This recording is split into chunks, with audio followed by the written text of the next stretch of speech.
I hate traffic. Every day I make 1 hour from my house to school and 1 hour to return to said house at the evenings. Sadly, this has become the reality for most of the people in the city as well. I'm Andrea Reina, a first semester architecture student, and these are 5 reasons Monterrey should become a green city and how to implement them.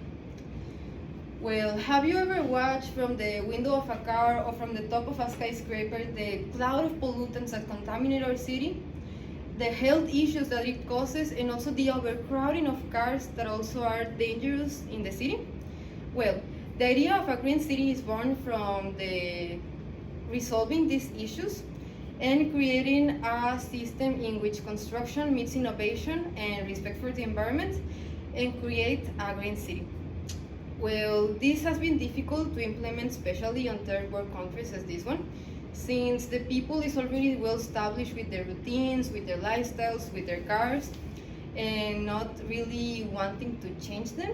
Also, it's difficult to raise enough capital for green activities, and the bureaucracy is a really big difficult step for big projects or big innovations to change in the world. 15 to 17% of the water in Monterrey, the water consumption, is wasted due to leaks in the water pipe systems of the city. That's unacceptable, especially since the liquid is really important for us, especially with the droughts that have been happening on the city in the last years. Well, on the exhibit, the envejecimiento de las estructuras hídricas that took place here at Tech the last week, they were talking about how to manage, how to implement better maintenance systems for this issue to be tackled. Also to implement high-rise water recollection systems and grey water management for it to be better. This is a green city implementation that has been working on other cities as Seoul, Korea, and on Germany. The second aspect and the second reason why we should be a green city is that the sidewalks on Monterrey and Mexico in general are the worst. They have like a lot of bumps, potholes on the same sidewalk. It's really difficult to work in the same city. Here at Tech, it has been implemented the use of a yellow path, I like to call it, since as in the Wizard of Oz, we can walk like really easily throughout it. And the solution is to implement it on the whole city. This could be difficult since it can cause short-term difficulties to the small businesses on the area and also to the people that pass by on the construction process, but I think it's worth it on the long term since it can benefit the sense of community.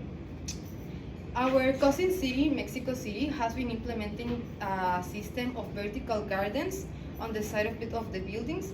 These systems trap the pollution and also the dust, and I think this could be implemented also in Monterrey since the pollution gets trapped inside the mountains and causes us to get sick and to get really difficult things on our lungs and our bodies. And the use of these systems with plants that get more accustomed to this type of weather could be really useful. Transportation in Monterrey, it's always been a problem. If you use the buses, they're overcrowded. If you use the car, there's a lot of traffic, and if you use the metro stations, it's insecure for you or for people alone. The implementation of routes that are more efficient and the use of trams could reduce the use of cars, of specific cars, and could make the people to be more able to move freely around the places. Last but not least, the use of materials that are of good quality and that also wants to reduce the use of artificial insulation as the ACs can also be helpful since the energy can shortage or could be mild circuit if many people is using the ACs, if many people is using the electricity in general. As a conclusion, a green city is something that every people can implement by little strategies, by signing papers, by making it a solution, by talking about it, so the government pays attention for the people and the issues that happen around it to be listened and to be heard. Thank you.